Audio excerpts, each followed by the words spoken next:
Hello guys, कैसे हैं आप लोग। मैं अमित तलड़ा, आपका फ्रेंड, फिलोसोफर एंड गाइड। चलिए, तो ये है कॉरपोरेट फंडिंग का अमेंडमेंट का पार्ट 2। ठीक है, आईसीडीआर एलओडीआर ऑलरेडी मैं अपलोड कर चुका हूं। आई होप आपने देख लिया होगा।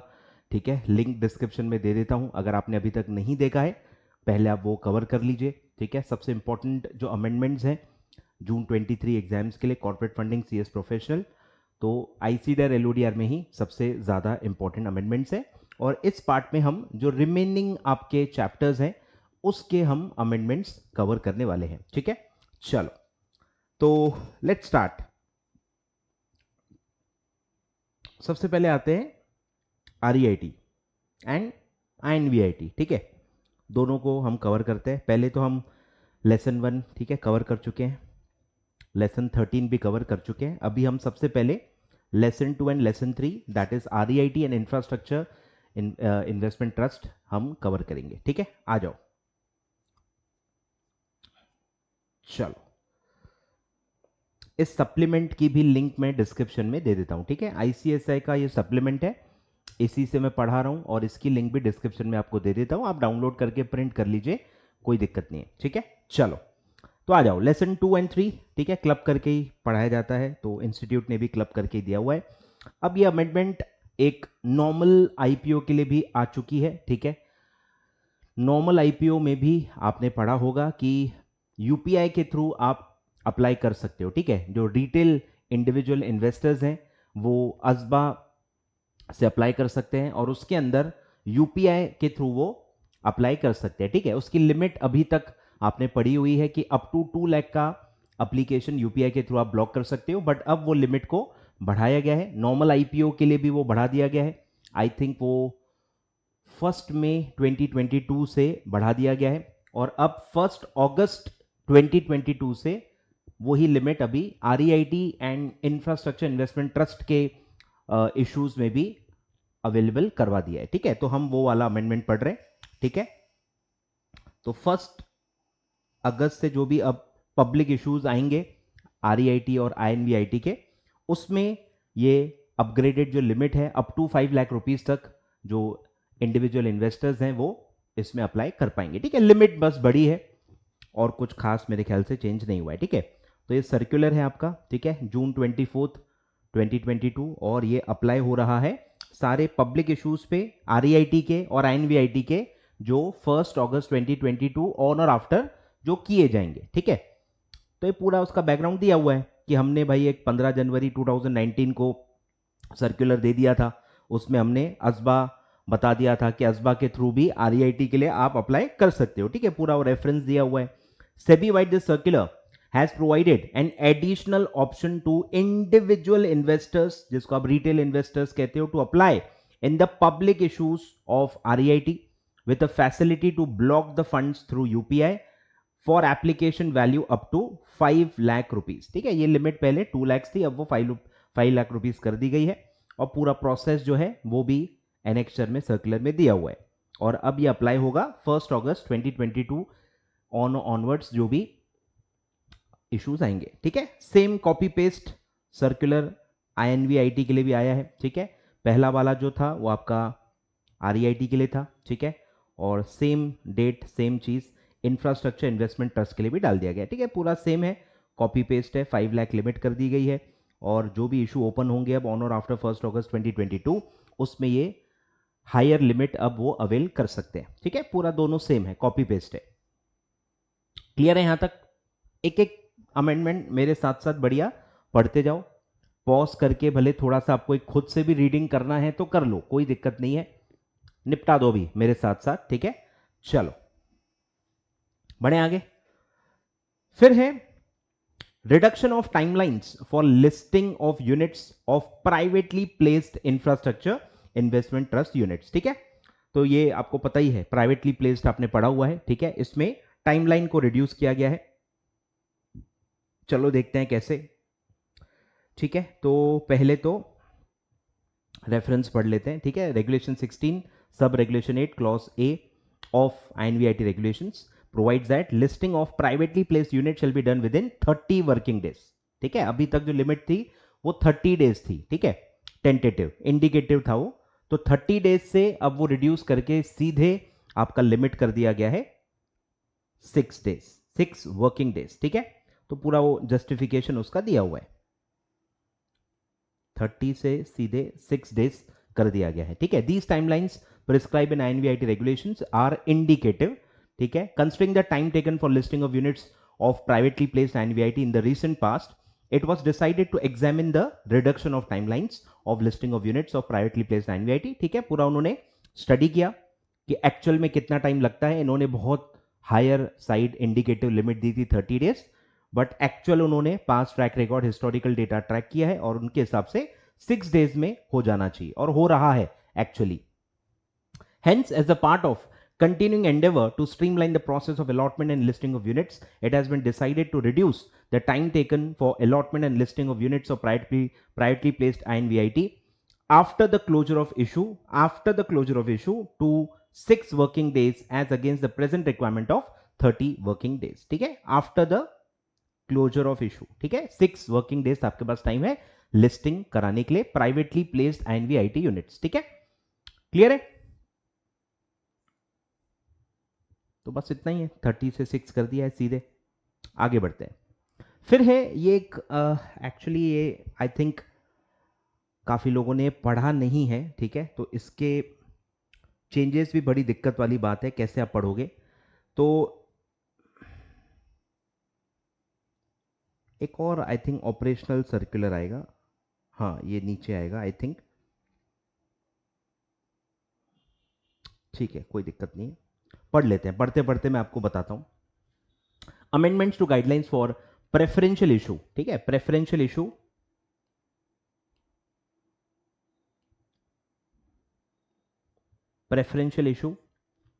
एंड इंस्टीट्यूशनल प्लेसमेंट, ठीक है। दो चीजें इसमें कवर्ड है, प्रेफरेंशियल इशू यानी प्राइवेट प्लेसमेंट जो आप करते हो, और इंस्टीट्यूशनल प्लेसमेंट यानी सिर्फ इंस्टीट्यूशनल इन्वेस्टर को जो आप इशू करते हो वो ऑफ यूनिट्स बाय दोनों लिस्टेड REIT एंड INVIT, ठीक है। सर्कुलर डेटेड 26 अगस्त 2022, ठीक है। SEBI issued a circular amending the guidelines for, ठीक है, preferential issue and institutional placement by listed REIT and INVIT.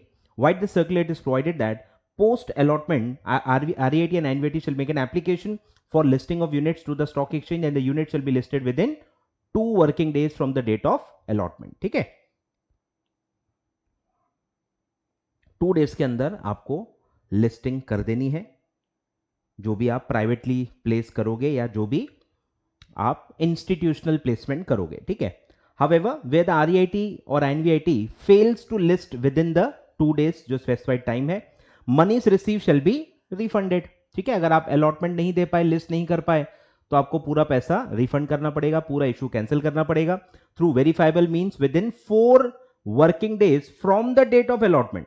मतलब 2 डेज वो इंक्लूडेड है, 2 दिन आपको पहले मिलेंगे कि आप अलॉटमेंट करके लिस्ट कर दो। अगर आपने नहीं किया तो और अगले 2 दिन के अंदर, 2 total 4 days, 4 working days from the date of allotment, ठीक है। क्लियर है क्या? तो क्या फेल हो रहा है? लिस्ट करना। अलॉटमेंट हो गया है, अलॉटमेंट हो गया है, अब आप अलॉटमेंट करने के बाद लिस्ट नहीं करा पाए किसी भी वजह से, तो 4 days from the date of allotment आपको पूरा पैसा रिफंड करना है, ठीक है। And if such money is not repaid within such time यानी 4 days after the issue becomes liable to repaid REIT, देखो क्या क्या कौन कौन लाइबल है।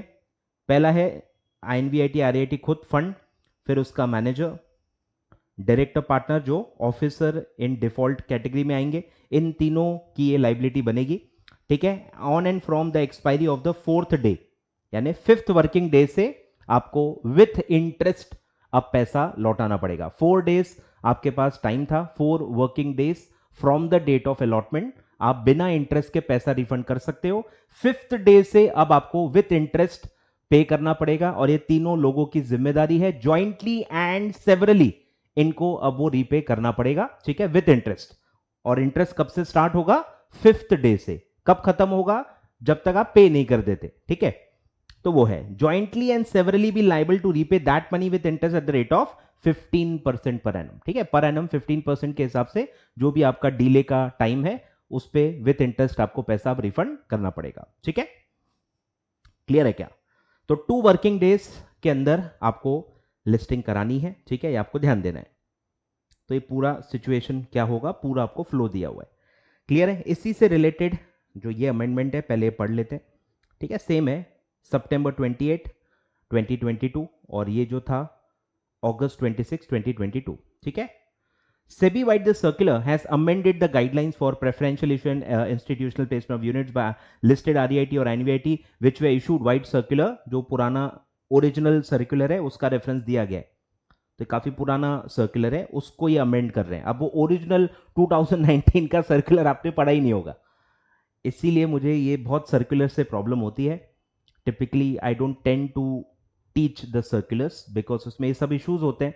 अब अगर आपको ढंग से पढ़ाना है तो आपको पूरा ओरिजिनल सर्कुलर भी दिखाना होता है, उसमें क्या चेंज हुआ है, तो इतना डिटेल में ठीक है पॉसिबल नहीं हो पाता है, क्योंकि बहुत सारे सर्कुलर्स हैं। ओरिजिनल सर्कुलर्स 50-50 60-60 पेज के भी होते हैं। ठीक है, तो इट्स नॉट पॉसिबल कि आप जिसने कुछ पढ़ा ही नहीं हो उनको पूरा जीरो से लेके पूरा समझा पाओ। ठीक है, it's a big challenge, circular पढ़ाने में बहुत बड़ा चैलेंज होता है। ठीक है, तो रेफरेंस दिया गया है कि इसमें एक लिमिट होती थी। ठीक है, कि मिनिमम लिस्टिंग पीरियड आपका 12 मंथ्स का होना चाहिए। ठीक है, मिनिमम लिस्टिंग पीरियड आपका 12 मंथ्स का होना चाहिए, उसके बाद आप ये इशू कर सकते हो। ठीक है, तो वो लिस्टिंग जो 12 मंथ्स का मिनिमम लिस्टिंग का पीरियड था, रिक्वायरमेंट था, वो अभी रिमूव कर दिया गया है। ठीक है, पहला अमेंडमेंट ध्यान दो।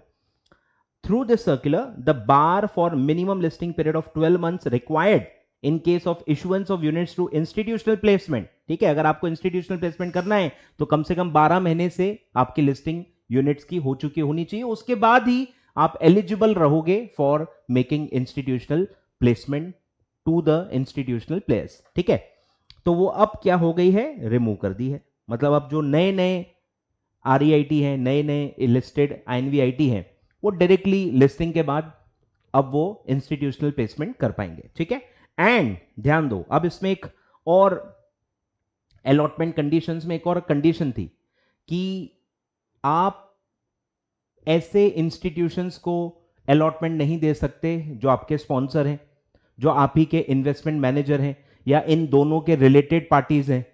तो अपने ही ग्रुप में जो इंस्टीट्यूशनल प्लेयर्स हैं, यानी कि स्पॉन्सर या इन्वेस्टमेंट मैनेजर और इन दोनों के रिलेटेड पार्टीज, इनको अलॉटमेंट नहीं दे सकते हैं। ठीक है, जनरल प्रोहिबिशन उसमें डाला हुआ है।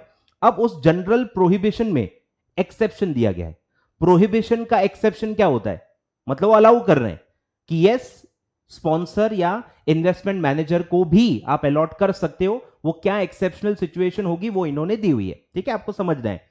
तो जनरल क्लॉज क्या है, जनरल क्लॉज क्या है, जनरल क्लॉज ये है कि आप अपने ही स्पॉन्सर को, अपने ही इन्वेस्टमेंट मैनेजर को जो इंस्टीट्यूशनल स्ट्रक्चर में है, या उन्हीं के रिलेटेड पार्टीज में जो इंस्टीट्यूशनल प्लेयर्स हैं, उनको इंस्टीट्यूशनल प्लेसमेंट के तहत आप अलॉटमेंट नहीं दे सकते। ठीक है, और फिर उसका प्रोविजो, उसका एक्सेप्शन यहां पे ऐड कर दिया गया है, ध्यान दो। And the unsubscribed portion of units can be allotted to sponsors. किसको अलाउ किया गया है, सिर्फ स्पॉन्सर को। इन्वेस्टमेंट मैनेजर या उसके रिलेटेड पार्टीज, इनको उनको किसको भी नहीं, सिर्फ एक ही एक्सेप्शन दिया गया है स्पॉन्सर के लिए। वो भी क्या कंडीशंस है, ध्यान दो, कि अगर आपने इशू किया है, इशू आपने किया है और आपको मिनिमम सब्सक्रिप्शन मिल गया है, 90% इशू सब्सक्राइब हो गया है, बाहर वालों ने, जो आपके स्पॉन्सर, आपके इन्वेस्टमेंट मैनेजर वो नहीं है, बाहर के जो इंस्टीट्यूशनल प्लेयर्स हैं 90% आपका इशू सब्सक्राइब कर चुके हैं, मतलब आपको इशू कैंसिल भी करने की जरूरत नहीं है, 90% अलॉटमेंट मिल चुका है, पहला कंडीशन। ठीक है, at least 90% of the issues has been subscribe. फिर second, the issue should be made for acquisition of assets from that sponsor. बस यही आपको समझेगा नहीं कि ट्रांजैक्शन क्या होना चाहिए इसका, कि आप फंड रेज कर रहे हो, आप इंस्टीट्यूशनल प्लेसमेंट कर रहे हो, मतलब आपको पैसे की नीड है, और वो पैसे आप कहां यूज करने वाले हो, अपने ही स्पॉन्सर से आप कुछ एसेट्स एक्वायर करने वाले हो, उसी के लिए आप फंड रेजिंग कर रहे थे, और वो 90% अलॉट हो गया है, लेकिन 100% अलॉट नहीं हुआ है। मतलब हम अंडर सब्सक्रिप्शन का केस पढ़ रहे हैं कि अगर आपको 500 करोड़ रेज करने थे, 90% आपको मिल गया है, 450 करोड़ से थोड़ा ज्यादा मिल गया है, फॉर एग्जाम्पल 460 करोड़ आपको मिल गया है, 40 करोड़ शॉर्ट है, पर ट्रांजैक्शन तो 500 करोड़ का है ना। आपका इशू अंडर सब्सक्राइब हुआ है तो क्या वो एसेट एक्विजिशन जैसे आप कर रहे हो वो क्या डिस्काउंट दे देगा आपको? नहीं, आपको तो अरेंज करना पड़ेगा वो 40 करोड़। तो 500 करोड़ का आपका ट्रांजैक्शन है, अपने ही स्पॉन्सर से आप कोई एसेट एक्वायर करने वाले हो और जो अपने प्रोजेक्ट में आप यूज करोगे, और आपने इंस्टीट्यूशनली वो रेस करने की कोशिश की, आपको मिनिमम सब्सक्रिप्शन भी मिल गया लेकिन पूरा सब्सक्राइब नहीं हो पाया, थोड़ा सा कुछ शॉर्टफॉल आ गया है और इस वजह से अब क्या होगा, वो ट्रांजैक्शन अटक जाएगा। आप समझो, ये जो मेरा अप टू मैक्सिमम 10% का जो मैक्सिमम अंडर सब्सक्रिप्शन हुआ है, इसके वजह से क्या हो रहा है, मेरा एक ट्रांजैक्शन हो रहा था स्पॉन्सर के साथ, मैं उससे एसेट एक्वायर करने वाला था, वो ट्रांजैक्शन अब ठप पड़ गया क्योंकि मेरा एडिक्वेट अमाउंट रेज नहीं हुआ है। तो ऐसी सिचुएशन में अलाउ किया गया है कि अब जो आपका शॉर्टफॉल है वो आप अपने ही स्पॉन्सर्स को यूनिट्स अलॉट करके, वो जो अंडर सब्सक्राइब पोर्शन है which can not be more than 10%, क्योंकि 90% सब्सक्राइब हो जाना चाहिए, तो मैक्स वो 10% तक का ही होगा, वही अंडर सब्सक्राइब पोर्शन अब आप अपने ही स्पॉन्सर को अलॉट कर सकते हो क्योंकि आपका स्पॉन्सर है। वैसे भी उसको आप में पैसे लगाने ही होते हैं, मिनिमम आपको पता ही है हर स्पॉन्सर को पैसा लगाना ही होता है, ठीक है। तो अलाउ किया गया है, जनरल रूल में जनरल प्रोहिबिशन जो की हुई है उसमें एक्सेप्शन जोड़ के अलाउ किया गया कि ठीक है आप स्पॉन्सर को ये अंडर सब्सक्राइब पोर्शन अलॉट कर सकते हो, ठीक है। तो पहला कंडीशन था कि मिनिमम 90% बाहर वालों से आ जाना चाहिए, फिर वो उस ट्रांजैक्शन के लिए ही आप कर सकते हो जो स्पॉन्सर से आप एक्विजिशन कर रहे हो एसेट, और कोई ट्रांजैक्शन के लिए अलाउ नहीं किया है। आप समझो, कोई भी पैसा आप रेज कर रहे हो, कोई भी पर्पस के लिए कर रहे हो तो वैसा एक्सेप्शन नहीं है। वो पैसा कहां यूज होना चाहिए, for acquisition of asset from that sponsor जिसको अलाउ कर रहे हो अलॉटमेंट, उसी स्पॉन्सर से आप अगर एसेट एक्वायर कर रहे हो और वो ट्रांजैक्शन नहीं हो पा रहा है तो उसी को अंडर सब्सक्राइब पोर्शन आप अलॉट कर सकते हो, ठीक है। फिर लॉक इन भी लगाएंगे, ठीक है, क्योंकि आप ही के ट्रांजैक्शन को फैसिलिटेट करने के लिए किया है, तो आप अपने यूनिट्स अब बेच नहीं सकते। Units allotted shall be locked in for a period of 3 years from the date of trading approval and approval of unit holders, ठीक है। उसी स्पॉन्सर को अलॉट करना है कि नहीं, इसमें भी आपको अपने यूनिट होल्डर्स का अप्रूवल भी लेना पड़ेगा, मतलब इतना आसान भी नहीं है, ठीक है। तो अप्रूवल ऑफ यूनिट होल्डर्स भी मैंडेटरी है। Approval of unit holders has been taken before allotting the under subscribe या unsubscribe portion of the units. Clear है? तो 4 कंडीशन है, क्वेश्चन आ सकता है, ठीक है, एक्सेप्शनल है बट आ सकता है, ठीक है। तो अनसब्सक्राइब पोर्शन अपने ही स्पॉन्सर को आप अलॉट कर सकते हो सब्जेक्ट टू 4 कंडीशंस। 90% सब्सक्राइब हो गया है, जो ट्रांजैक्शन है वो एक्विजिशन ऑफ एसेट्स का है विद दैट स्पॉन्सर। फिर अपने यूनिट होल्डर्स का अप्रूवल आपको ले लेना है बिफोर दैट, और फोर्थ है कि लॉक इन लग जाएगा उस पर 3 इयर्स का from the date of trading approval. Clear है? क्लियर है क्या? बढ़े आगे। तो ये अच्छा पॉइंट है, स्टार मार्क कर लो। अब आते हैं कमर्शियल पेपर, ठीक है। कमर्शियल पेपर अब इशू किया जा सकता है by listed REIT and NVIT for raising funds, ठीक है। Issue and listing of commercial papers by listed REIT and NVIT, ठीक है, सितंबर 22, 2022, ठीक है। अब इस पे कुछ कंडीशंस है, ठीक है। अगर आपको कमर्शियल पेपर इशू करने हैं तो लिस्ट भी करने होंगे, और क्या कंडीशन लागू हो जाएंगी। इन terms of RBI Commercial Paper Direction 2017, REIT and NVIT having a net worth of 100 CR और higher, ठीक है। सबसे पहली कंडीशन कि वही लिस्टेड REIT INVIT रेस कर सकते हैं जिनका नेटवर्थ 100 करोड़ और मोर है, ठीक है, are eligible to issue the commercial papers. It has been decided that REIT and INVIT may issue listed commercial paper, मतलब जो उनको आगे लिस्ट भी करने पड़ेंगे, subject to certain condition including, ठीक है, नंबर 1 3 कंडीशंस है, ठीक है, आपको ध्यान देना है। सब रेफरेंसेस हैं, एक्चुअल कुछ लिखा नहीं है, सब रेफरेंसेस दिए, ठीक है। नंबर 1 रेफरेंस है कि REIT and INVIT need to abide by the guidelines prescribe by RBI for issuance of CP, ठीक है। जनरल पॉइंट है कि जो भी आरबीआई सीपी के लिए गाइडलाइंस इशू करेगा वो सारे जो आरबीआई बताते रहता है बार बार अपडेट करते रहता है, वो आपको फॉलो करने। तो पहला है आरबीआई के गाइडलाइंस फॉलो करो। Number 2, conditions for listing norms prescribe by SEBI under NCS regulations, ठीक है, वो आपको फुलफिल करनी है। एनसीएस के अंदर भी आपको पता ही होगा कि इशू ऑफ कमर्शियल पेपर अलग से एक चैप्टर ऐड कर दिया गया है, ठीक है। तो वो भी जो उसमें भी जो कंडीशंस होंगी जो सेबी बताएगा, ठीक है, रेगुलेटर बदल रहा है, पहले पॉइंट में आरबीआई रेगुलेटर है, उसके कंडीशंस आपको फॉलो करने हैं।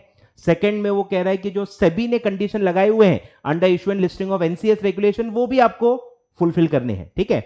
And third is issuance of listed CP will be with the overall debt limit permitted by SEBI under the NVIT and REIT regulation, ठीक है, कि आपके REIT NVIT में भी एक टोटल डेट का लिमिट है, विद इन दैट लिमिट ही वो इशू होना चाहिए। You can not cross your overall debt limit after the issuance of commercial paper, ठीक है। तो ये तीन कंडीशंस आपको फुलफिल करनी है, तो जो लिस्टेड REIT या NVIT है वो इशू कर सकते हैं, ठीक है। तो ऐसे टोटल 4 पॉइंट्स हैं, पहला है एलिजिबिलिटी, फिर दूसरा है कंडीशंस, ठीक है। क्लियर है, ये भी आ सकता है एक आध आपके पेपर में, एक आध या दो मैक्सिमम थोड़े से ऑड क्वेश्चन आ ही रहे हैं, ठीक है। सर्कुलर बेस्ड एक आध दो क्वेश्चन थोड़ा सा आ ही रहे हैं, इसलिए बेटर है कवर कर लो पेपर अगर आप चाहते हो कि न बिगड़े, ठीक है। 50 अगर आपको क्रॉस करना ही है एग्रीगेट निकालने के लिए मॉड्यूल 3 में, तो आपको 50 के ऊपर क्रॉस करना ही पड़ेगा फंडिंग में, ठीक है। सिर्फ 50 से काम नहीं चलेगा, 55, 60, 65, ठीक है, थोड़ा ज़्यादा 10-15 मार्क ज़्यादा आपको लेने पड़ेंगे, ताकि जो बचे हुए 2 सब्जेक्ट्स हैं उसमें अगर 5 मार्क्स का कुछ डेफिसिट आ जाता है तो आप फंडिंग से कवर अप कर सको, ठीक है। तो ये सब भी आपको पढ़ना पड़ेगा। 60 लाना है तो भैया और चीज़ों को भी कवर करना पड़ेगा, क्योंकि आपको कोशिश करनी पड़ेगी कि आप 100 मार्क का पेपर छुड़ाओ, न तो एटलीस्ट 95 का तो आपको अच्छे से सॉल्व करना ही पड़ेगा। मतलब आपके पास बहुत ज़्यादा स्कोप नहीं है क्वेश्चंस को स्किप करने का, ठीक है। तो कवर करो, कोशिश करो। काफ़ी लोगों के बहुत सारे अटेम्प्ट हो गए, उनको बेसिक नॉलेज है, बेसिक चीज़ें ऑलरेडी पता है, उनके पास टाइम भी है, तो थोड़ा उनको मैं ये कह रहा हूँ जिनका पहला अटेम्प्ट नहीं है, रिपीटर्स हैं, बेस जिनका काफ़ी स्ट्रांग है, तो वो अब एक्सेप्शनल केसेस भी कवर करते जाएं। कोशिश करें कि 95 मार्क्स का पेपर आप पूरा अच्छे से सॉल्व करके आओ, ठीक है। तो 60 क्रॉस होने का बहुत अच्छा चांस है। चलो आगे बढ़ते हैं। फिर कुछ 2 रेगुलेशंस में अमेंडमेंट है, ध्यान दो। नवंबर 11, 2022 सबसे पहला है आपका रेगुलेशन 11 सब रेगुलेशन 3, ठीक है। इसमें स्पॉन्सर को मिनिमम कितना इन्वेस्ट करना होता है उसकी लिमिट आती है, ठीक है। तो वो लिमिट है 15%, ठीक है। मिनिमम 15% स्पॉन्सर को पैसा लगाना है, ठीक है। ये अमेंडमेंट है REIT में, ठीक है। REIT में अमेंडमेंट है, द स्पॉन्सर और and the sponsor groups shall collectively hold minimum of 15% of total units of REIT for a period of at least 3 years from the date of listing of such units to initial offer on a post issue basis, ठीक है। और आप इसमें पढ़ भी चुके हो कि 3 स्पॉन्सर्स होते हैं, ठीक है, और मिनिमम पर स्पॉन्सर कितना होता है 5%, वो भी आप एलिजिबिलिटी में पढ़ चुके हो। तो ये वही है, 3 स्पॉन्सर होते हैं और 5% मिनिमम है, तो मिनिमम कितना बन जाएगा 15, ठीक है। मतलब लॉजिकल है, कोई दिक्कत नहीं है। और फिर जो ये 15 के ऊपर की जो आपकी होल्डिंग है उस पर 1 ईयर का लॉक इन लगेगा, सेम जैसे हम पब्लिक इशू में पढ़ते हैं, ठीक है। मिनिमम वाले पे 3 इयर्स का लॉक इन लगता है और जो एक्सीडिंग वाला पार्ट है उस पर 1 ईयर का लगता है, ठीक है। तो आपने ICDR में भी यही पढ़ा है, सेम स्ट्रक्चर है। क्लियर है। तो 15% पे आपको ध्यान देना है, 15% पे आपको ध्यान देना है, minimum holding of sponsor and sponsor group on a post issue basis 15% minimum, ठीक है। आगे बढ़ते हैं। फिर सब रेगुलेशन 4 इंसर्ट कर दिया गया है, ये भी बहुत ही नॉर्मल कंडीशन है, ध्यान दो। Not withstanding anything contain in any contract और एग्रीमेंट, ठीक है, कोई भी कॉन्ट्रैक्ट और एग्रीमेंट को ओवरराइडिंग इफेक्ट दिया गया है। Sponsor and sponsor group will continue to be liable, मतलब एग्रीमेंट से आप अपनी लाइबिलिटी घटा नहीं सकते कि हमने तो एग्रीमेंट में लिखा था कि हम लायबल नहीं रहेंगे, भाड़ में जाए ऐसा एग्रीमेंट, लॉ को ओवरराइड नहीं कर सकते आप एग्रीमेंट से, ठीक है। तो इसीलिए लिख दिया है notwithstanding anything contain in any contract और एग्रीमेंट, आपकी लाइबिलिटी कंटिन्यू रहेगी of to the REIT trustees unit holders, ठीक है। तीनों के लिए आप लाइबल रहोगे। कौन लाइबल रहेगा? Sponsor and sponsor group. काई के लिए? For all the acts of commission, omission, representations, covenants related to the formation of REIT, sale और transfer of assets और holding company SPV to the REIT। समझ रहे हो? इसमें जो भी आपके एक्ट्स ऑफ कमीशन है, ओमिशन है, जो भी आपने नेग्लिजेंस किया होगा उसके लिए आप लाइबल रहोगे। और एग्रीमेंट में आपने क्या किया है, अपनी लाइबिलिटी वेव कर दी है या लिमिट कर दी है, इससे कोई फर्क नहीं पड़ता है। आप हमेशा स्पॉन्सर और स्पॉन्सर ग्रुप जो है वो हमेशा लाइबल रहेंगे फॉर ऑल द एक्ट्स जो उन्होंने किया है या जो उनको करना चाहिए था उन्होंने नहीं किया है, ठीक है। तो नॉर्मल क्लॉज है, कोई ऐसा बहुत ये नहीं है। क्लियर है? तो दो ऐसे ये अमेंडमेंट्स है। 11 सब रेगुलेशन 3 जो है स्पॉन्सर के जो रूल्स एंड रिस्पॉन्सिबिलिटी वाला रेगुलेशन है, रेगुलेशन 11, उसमें सब रेगुलेशन 3 है वो सब्सटीट्यूट हुआ है। वहां आई थिंक उसके पहले मिनिमम 25% था, वो कम होके 15 किया है। ठीक है, ये आपको पता होना चाहिए। 15 कर दिया है, 25 था पहले, अब 15 आपको याद रखना है। और ये वाला इंसर्ट हुआ है, सब रेगुलेशन 4 इंसर्ट किया गया है। ठीक है, बढ़े आगे। फिर है INVIT का है नवंबर 11, ठीक है, और ये 1 Jan 2023 से अप्लाई होगा। As per the amended regulation, no INVIT shall undertake any activity under Chapter 6A which deals with the framework of private placement of units of INVIT which are not listed. Hence, no INVIT shall make a private placement of unlisted shares. ठीक है, unlisted shares का private placement आप नहीं कर सकते, unlisted units का। ठीक है, in Regulation 26F, provisions of Regulation 26F shall be numbering change की है, following shall be inserted. Same I think ये है। Notwithstanding any contained in these regulations, the board may grant exemptions. ठीक है, ये लिस्टिंग के लिए हेल्प करने के लिए दिया गया है, for facilitating listing in the units, कि अगर लिस्टिंग में कोई चीज की वजह से आप अटक रहे हो, कोई कॉम्प्लायंस है जो लिस्टिंग के लिए करना है पर आप नहीं कर पा रहे हो, पर वो कॉम्प्लायंस ऐसा है जिससे फर्क नहीं पड़ता, प्रोसीजरल कॉम्प्लायंस है, तो उसमें सेबी ने पावर ले रखा है कि आपको एग्जम्पशन दिया जा सकता है for any compliance to facilitate the listing of the units. ठीक है, पावर ले रखा है, बेसिकली पावर ले रखा है। ठीक है, और लिखा है notwithstanding anything contained in this regulation, overriding power दिया गया है। भले हमने ही कहा होगा कि ये लगेगा वो लगेगा वो लगेगा, स्टिल ओवरराइडिंग पावर सेबी ने ले रखा है कि हम आपको किसी भी रिक्वायरमेंट से एग्जम्पशन प्रोवाइड कर सकते हैं to facilitate listing of the units. ठीक है, पावर ले रखा है। The board may grant any exemptions to INVIT which have issued units in terms of provisions of this chapter from these regulations for the purpose of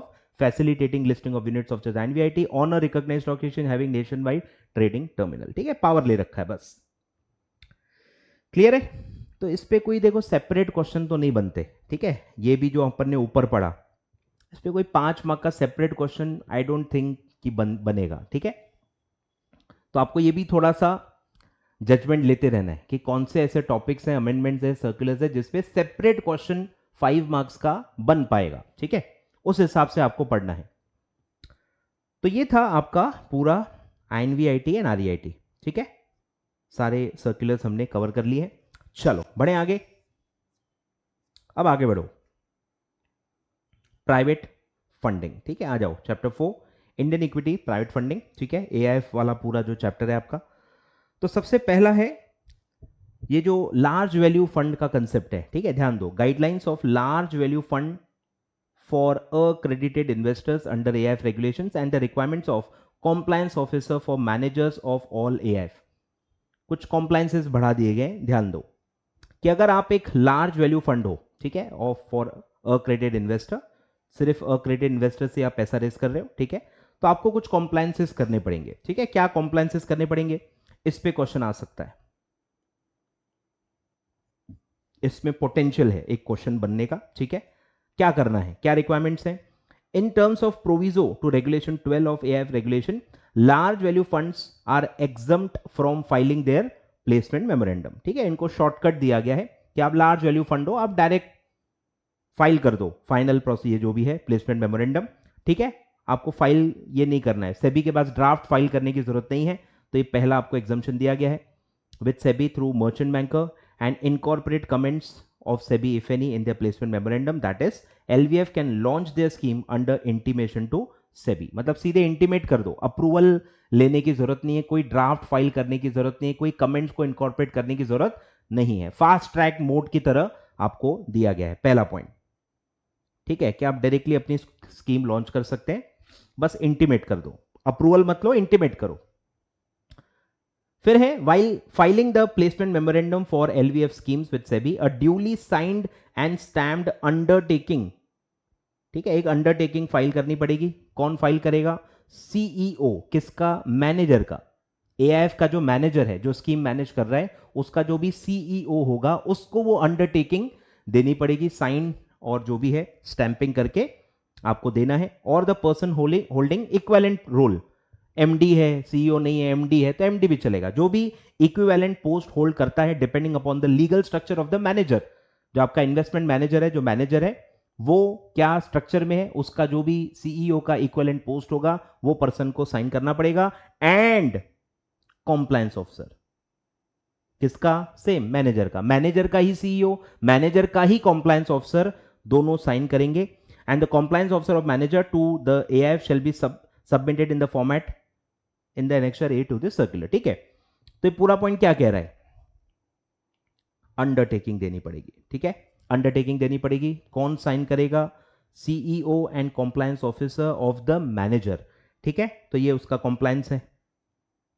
आगे third है, further all the AIF, ध्यान दो कहां एलवीएफ है कहां all है, थोड़ा आपको ध्यान देना पड़ेगा। ठीक है, further all AIF shall ensure that manager to AIF designates an employee or a director as compliance officer। ठीक है, तो ये अलग ही रिक्वायरमेंट है और ये सब पे अप्लाई हो रही है कि जो भी AIF है उनको एक पर्सन को डेजिग्नेट करना पड़ेगा as a compliance officer.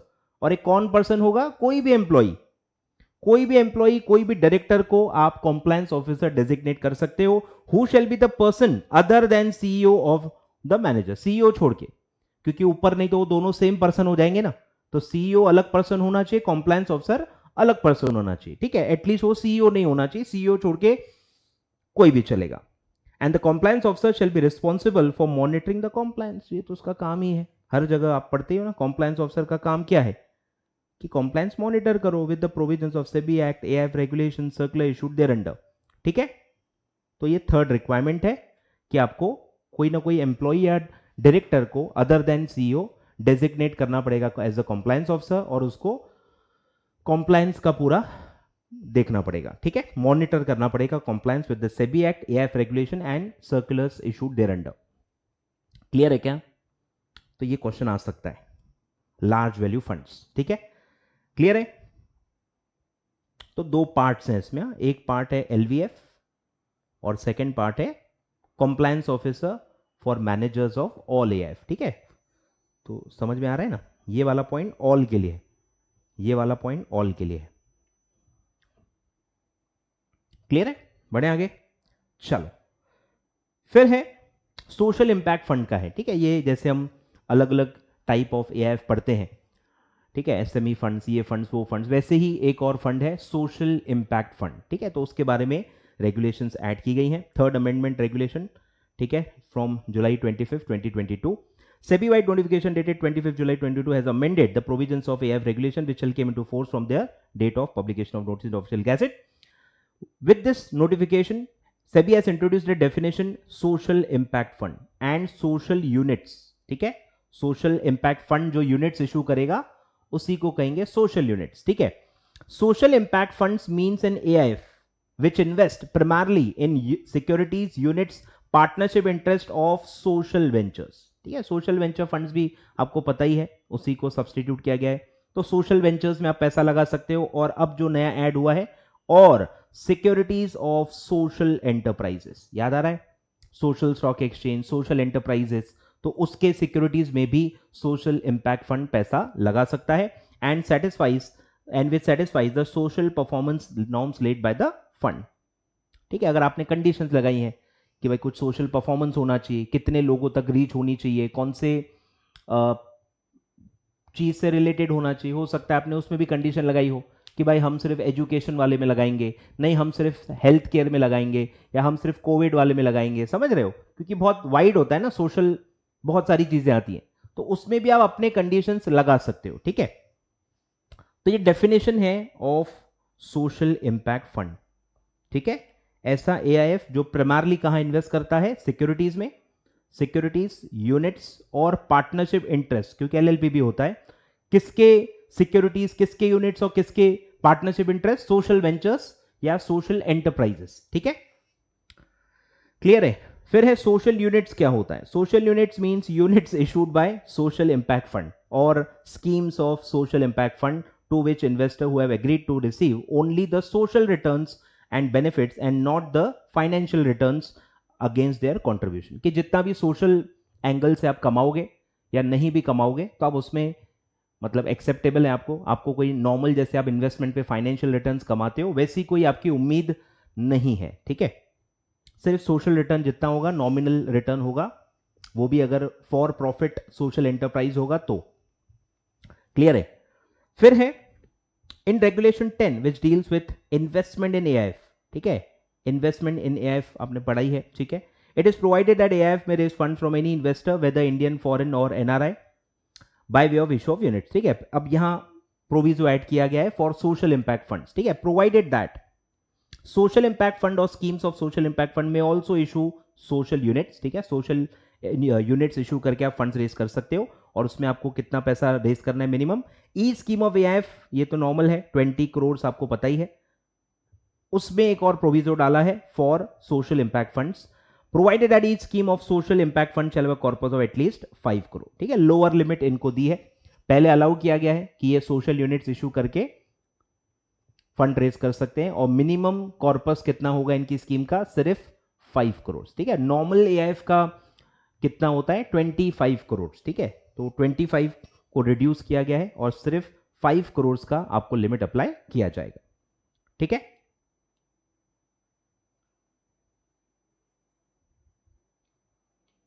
Proviso insert किया गया है और फिर मिनिमम आपको कहां पैसा लगाना है, सेम जो हर जगह आप पढ़ते हो, एसएमई वाला हो या स्टार्टअप वाला हो या जितने भी आप सब कैटेगरीज पढ़ते हो सब में कंडीशन होता है, तो इसमें भी डाला गया है, ध्यान दो।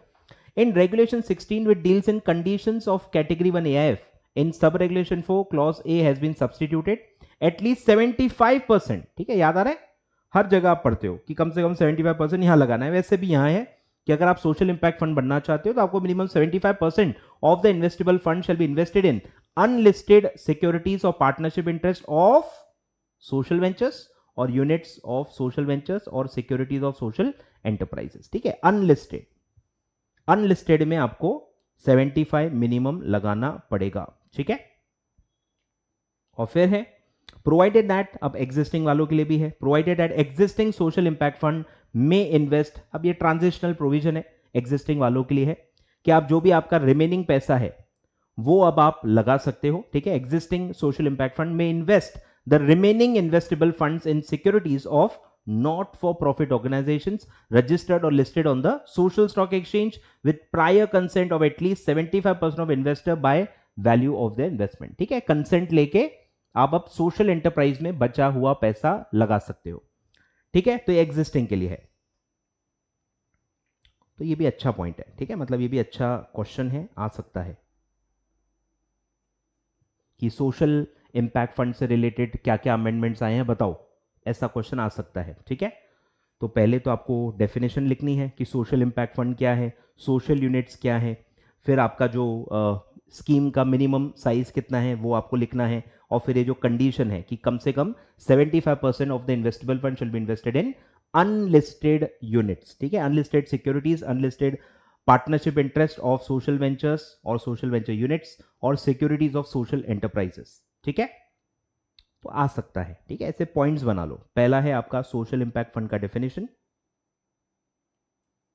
सोशल इंपैक्ट फंड का डेफिनेशन, सोशल यूनिट्स का डेफिनेशन, फिर ये मिनिमम कॉर्पस और फिर है ये कंडीशन, ठीक है।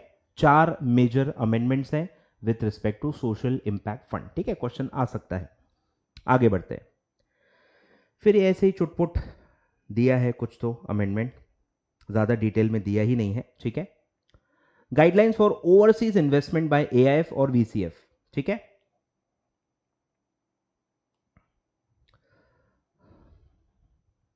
AIF or VCF may invest in securities of company incorporated outside India subject to the RBI guidelines, ठीक है। तो कुछ है नहीं, बस अलाउ किया है, अलाउ किया है कि यस आप इन्वेस्ट कर सकते हो, ठीक है। आउटसाइड इंडिया इन्वेस्ट कर सकते हो subject to the RBI guidelines, ठीक है। तो कुछ खास नहीं है। फिर आगे बढ़ते हैं। फिर है नोटिफिकेशन है, ठीक है, नवंबर 15।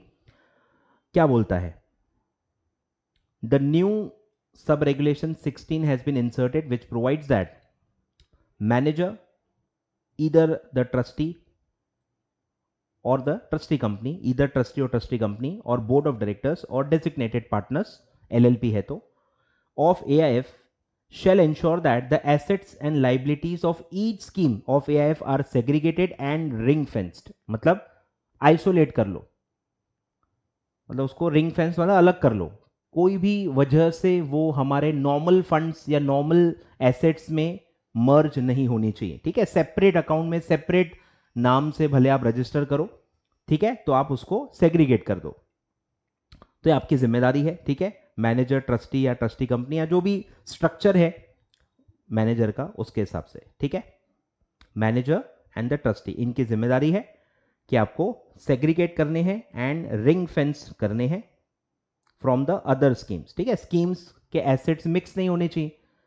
तो भाई अगर आप एसेट्स स्कीम के नाम पे ही लोगे तो मिक्स कैसे हो जाएंगे? अलग अलग स्कीम का नाम होता है तो अलग अलग नाम आएंगे, तो मिक्स हो ही नहीं सकता, ठीक है। रिंग फेंस मतलब आप कॉमन नाम मत रखो। भाई मेरा जो पूरा AIF है, AIF के नाम पे अगर मैं सब लूंगा तो मिक्स होना ही है। अगर मैं स्कीम के एसेट में स्कीम के नाम पे ही लूंगा, अब हर स्कीम का नाम अलग होता है ना, तो तब वो मिक्स नहीं होंगे। तो आपको वो इंश्योर करना है कि अलग अलग स्कीम के एसेट्स मिक्स नहीं होने चाहिए, सेग्रीगेटेड रहने चाहिए, ठीक है। तो डीमैट अकाउंट किसके नाम पे खोलने हैं, बैंक अकाउंट किसके नाम पे खोलने हैं, ठीक है, वो सब आपको ध्यान देना है ताकि वो मिक्स ना हो। And bank accounts and the securities account of each scheme are segregated and ring fenced, ठीक है। तो आपको क्या क्या सेग्रीगेट करना है? एक है assets liability, asset liability of each scheme, bank account and securities account of each scheme, ये सब सेग्रीगेट करने हैं, ठीक है। ये जिम्मेदारी है मैनेजर एंड ट्रस्टी की।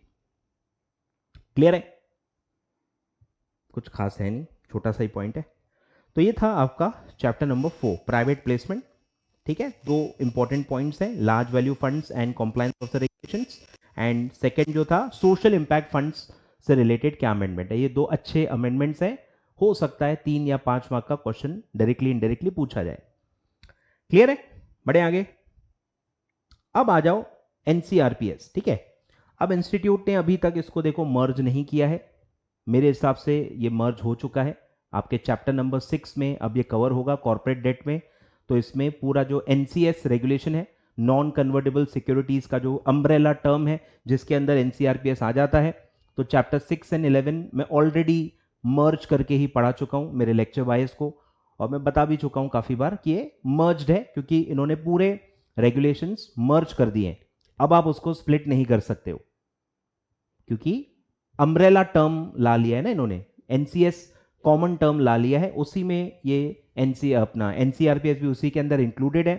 तो अब आप स्प्लिट नहीं कर पाओगे, ठीक है। आपको चैप्टर ही पूरे क्लब करने पड़ेंगे, ठीक है। बट इन्होंने अभी भी अलग ही दिया है, कोई दिक्कत नहीं है, ठीक है। अब मैं ये कह रहा था, जो आपको बता रहा था ना, एक बहुत लंबा सर्कुलर आएगा, तो एक ऑपरेशनल सर्कुलर है, यानी मतलब मास्टर सर्कुलर। तो एक मास्टर सर्कुलर इन्होंने इशू किया है जिसमें अभी तक के बहुत जो मेजर सर्कुलर्स हैं उनका कंपाइलेशन आपको दे दिया है, ठीक है। तो इंस्टीट्यूट ने भी कुछ ज्यादा दिया नहीं है क्योंकि ये बहुत बड़ा सर्कुलर है। क्लिक करके बताता हूं,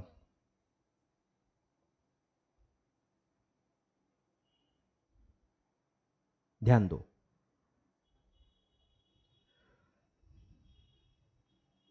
ठीक है, 75 पेजेस का है, देखो।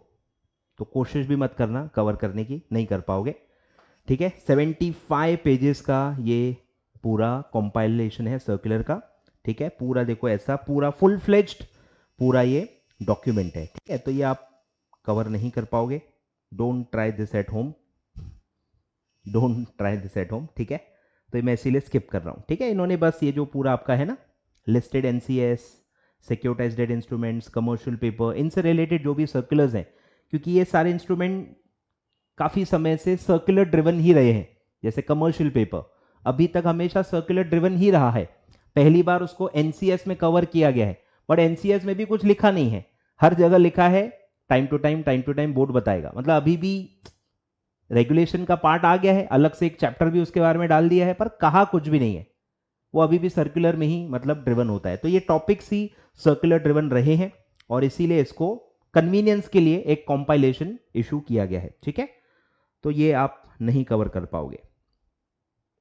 आगे बढ़ते हैं।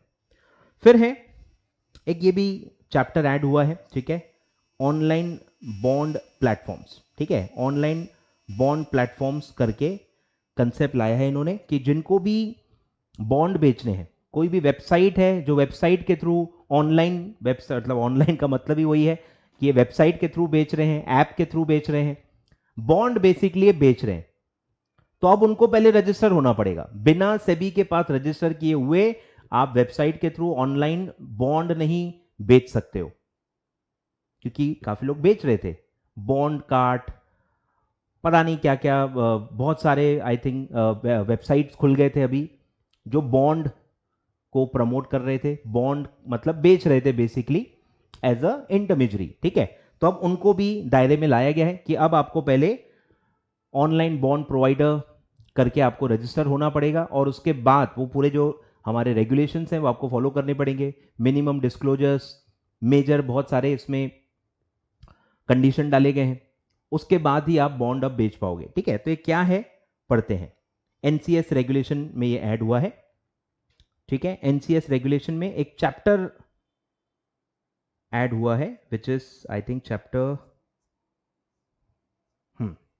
5A 6A सॉरी 6A करके आपका ये पूरा चैप्टर ऐड हुआ है। इस पे भी क्वेश्चन आ सकता है, इस पे भी क्वेश्चन आ सकता है, इस पे भी क्वेश्चन आ सकता है, ठीक है। Let's cover online bond platforms.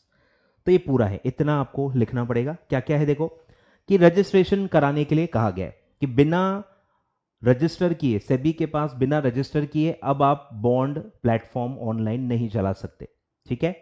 Registration of online bond platform providers, ठीक है। Number 1, no person shall act as a online bond platform provider without a certificate of registration from the SEBI as a stock broker. बराबर, as a stock broker आपको register होना पड़ेगा, या अगर आप already एक स्टॉक ब्रोकर की तरह रजिस्टर्ड हो तो आप बॉन्ड प्लेटफॉर्म चला सकते हो, ठीक है। स्टॉक ब्रोकर की तरह आपको हमारे पास रजिस्टर होना पड़ेगा, क्योंकि आप बेच रहे हो ना। बेचना किसका काम है? स्टॉक ब्रोकर का। तो आप काम स्टॉक ब्रोकर का ही कर रहे हो, तो आप ये बॉन्ड ऑनलाइन तभी बेच पाओगे जब हमारे पास एज अ स्टॉक ब्रोकर आप रजिस्टर्ड हो, ठीक है। तो स्टॉक ब्रोकर की तरह रजिस्टर होना है under SEBI stock broker regulation. Sub broker concept बंद हो चुका है, आपको पता ही होगा, ठीक है। तो स्टॉक ब्रोकर रेगुलेशन में आपको रजिस्टर होना पड़ेगा। फिर वही जो बोर्ड बताएगा टाइम टू टाइम सर्कुलर के थ्रू आपको कंप्लायंस करना है। Such person shall comply with the conditions of registration. आप कोई भी सेबी का रजिस्ट्रेशन ले लो, हमेशा आप ये पढ़ोगे कि कंडीशंस ऑफ रजिस्ट्रेशन हम जो भी बताएंगे वो आपको at all times from time to time comply करना है। तो यहां पे भी वही है, स्टैंडर्ड लाइन है, such person shall comply with the condition of registration and such other requirements as may be specified by board from time to time. कहां? सर्कुलर्स में। अब ध्यान दो, notwithstanding anything contained in 1 and 2 of this regulation, a person acting as an online bond platform provider without the registered certification on or prior to the date of this regulation, ठीक है, कि इसके पहले जो भी लोग ये काम ऑलरेडी कर रहे हैं ये कंटिन्यू कर सकते हैं, लेकिन सिर्फ 3 महीने तक। 3 महीने का टाइम दिया है, 3 महीने में रजिस्ट्रेशन ले लो। बेसिकली रजिस्ट्रेशन लेके काम करने के लिए टाइम दिया गया है। अगर 3 महीने में आपने रजिस्ट्रेशन नहीं लिया तो आप ये काम अब नहीं कर सकते हो। ट्रांजिशन टाइम देना पड़ता है, रातों रात आप वाटअप करके भाग जाओ ऐसा नहीं बोल सकते, थोड़ा टाइम देता ही है सेबी। 3 मंथ्स आई थिंक दिए हुए हैं, ठीक है। देखो, may continue to do so for a period of 3 months from the date of this regulation coming into force, और if it has made an application, कि चलो आपने अप्लाई कर दिया है, आपके तरफ से क्या रिक्वायर्ड है? अप्लाई करना। अब सेबी टाइम लगा रहा है तो आप क्या कर सकते हो? 3 मंथ्स के अंदर आपको अप्लाई करना है, 3 मंथ्स और application which ever is earlier, ठीक है। और अगर आपने अप्लाई कर दिया है, विद इन 3 मंथ्स आपने अप्लाई कर दिया है, तो जब तक अब वो एप्लीकेशन का जवाब नहीं आता तब तक आप काम कंटिन्यू कर सकते हो। 3 महीने के अंदर रजिस्ट्रेशन मिल जाना चाहिए ऐसा नहीं है, आपको सिर्फ अप्लाई करना है, और जब तक अब वो एप्लीकेशन का जवाब सेबी देता नहीं है, ग्रांट नहीं करता है या रिजेक्ट नहीं करता है, तब तक भी आप काम कंटिन्यू रख सकते हो, ठीक है। तो वो दिया हुआ है। Or if it has made an application for grant of certificate of registration within the specified period, which is 3 months, till the disposal of such application by the board.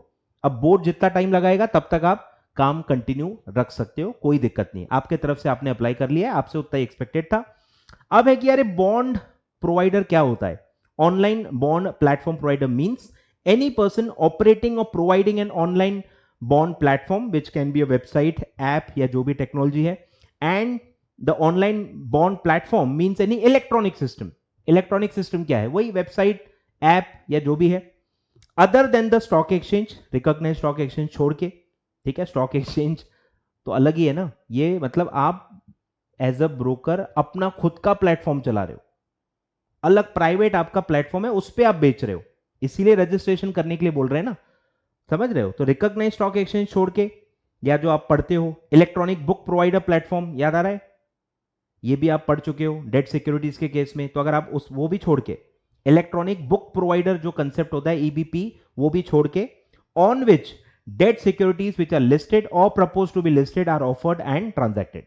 तो सिर्फ लिस्टेड बॉन्ड्स ही आप बेच पाओगे, ये भी indication है। Listed या propose to be listed जो बॉन्ड्स हैं वो ही आप यहां पे बेच पाओगे, अनलिस्टेड वाले नहीं बेच पाओगे, ठीक है। क्लियर है क्या? तो ये क्वेश्चन आ सकता है, ठीक है। स्क्रीन दे देता हूं, जिनको लिखना है लिख भी सकते हैं, कोई दिक्कत नहीं है।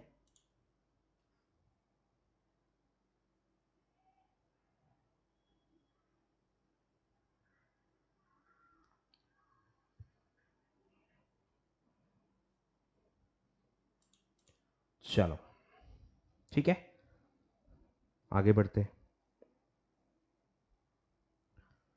तो ये इंपॉर्टेंट है, आगे बढ़ते हैं। फिर ये भी काफ़ी डिटेल चीज़ है, पढ़ी होगी तो थोड़ा बहुत पकड़ में आएगा, नहीं तो कोई चांस नहीं है, ठीक है। टाइम लिमिट कम हुई है। Review of timelines for listing of securities issued on a private placement basis. जो भी प्राइवेट प्लेसमेंट बेसिस पे आप इशू करते हो, उसकी लिस्टिंग में जो टाइम लगता है उसको रिड्यूस किया गया है।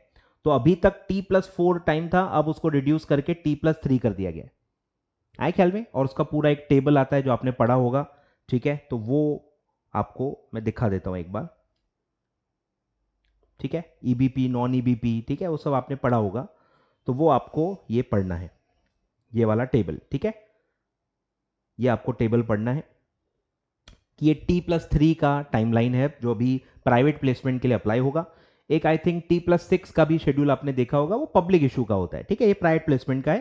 तो पहला है कि आपको इन प्रिंसिपल अप्रूवल लेना है, ठीक है। जो आपका बिडिंग का जो डेट है उससे T-2, प्रायर टू T-2 और T-5 in case of EBP, electronic book platform, और नॉन ईबीपी मतलब जो फिजिकल हो रहा है, ठीक है। तो दोनों का अलग अलग है। तो उतने उस टाइम फ्रेम में आपको पहले इन प्रिंसिपल अप्रूवल ले लेना है जहां पे आप इसको लिस्ट कराने वाले हो।